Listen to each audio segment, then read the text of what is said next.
be more certain of yourself.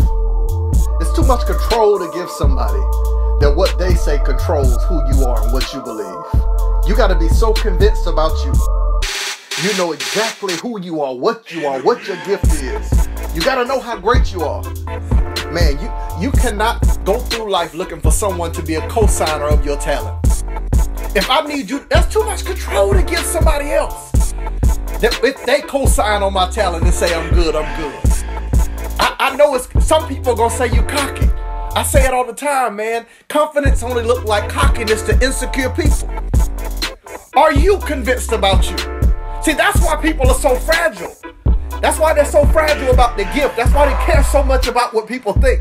Because they are not convinced about themselves. So they need the whole world to tell them they're good before they believe.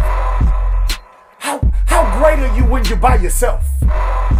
How good are you by yourself with no audience, nobody around, no crowd, no cheerleaders? Can you be your own biggest fan? Man, some people couldn't pick their own. Some people could not pick out their talent in a lineup. They couldn't pick out their passion in a lineup. Who is that? It takes somebody else to say, oh, that's you. No, man, you got to know who you are and what you are. Are you convinced about you? What do you tell yourself? What provokes you? What turns you on?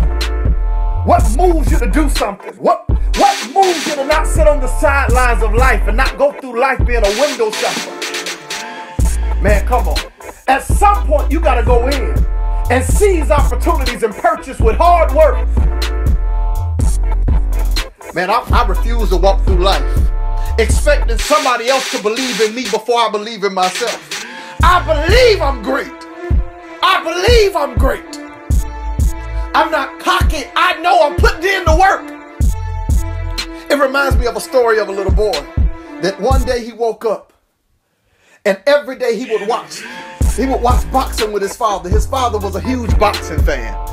And he would whisper to himself every single day, one day I'll be the champ. One day I'll be the champ. He'd tell himself this in the mirror, one day I'll be the champ. His mom would yell in there, boy, turn off that light and go to sleep. He'd lay in bed late at night and start whispering, one day I'll be the champ. One day I'll be the champ.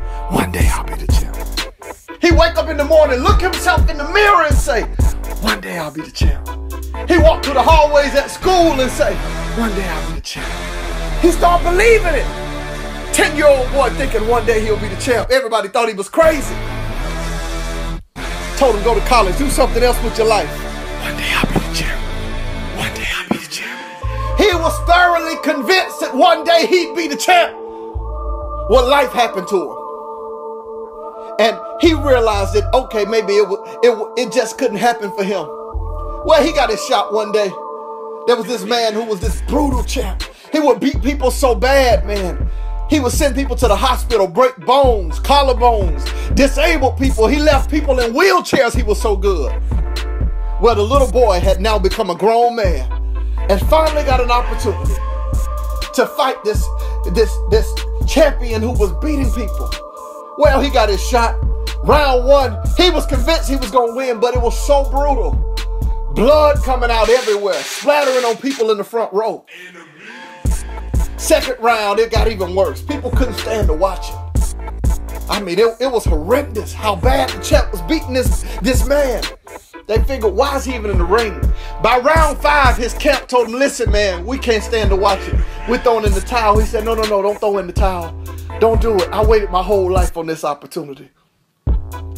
By round 10, the medics came to the corner and said, man, I don't know if we can let this go on any further.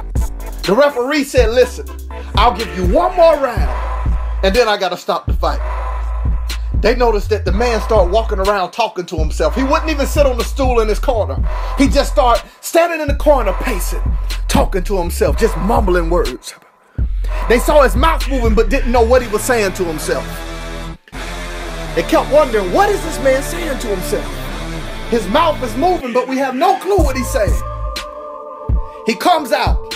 He ducks a punch, takes one punch, leans over and throws an uppercut and knocks the man down. The crowd was shocked. Everybody's aghast. Everybody's wondering, what did this man say to himself? to get himself in a position to beat this man. Reporters come after the fight is over. It's over. 10 seconds counted out. They said, what happened? What was the turning point in the fight that made it possible for you to come back and win that fight? He said it was simple. He said, I just had to have 2 conversations with myself. They said, 2 conversations? What do you mean 2 conversations? He said, well, I had to tell the voice of people that was telling me I couldn't win, the voice of my corner, I had to tell them to shut up. They laughed. He said, really? He said, yes. And then second, I had to tell myself to shut up because I started believing what people was telling me about me. They said, well, what else did you do? He said, when I shut up the voice of everybody around me, and when I shut up the negative voice that was telling me I couldn't win, all I could hear was what I used to tell myself since I was a child. I'm gonna be the champ one day. One day I'll be the champ. One day I'll be the champ. I channeled everything in me that told me I could be the champ. And when I did, I convinced myself. And it was muscle reflex. I identified who I was and what I always wanted. And I had what I needed to win. What I come here today to tell you is, are you convinced about you? Do you believe of the things that you told yourself that you can be? Tell yourself to shut up. Tell every negative voice to shut up. And remind yourself that one day you'll be the champ.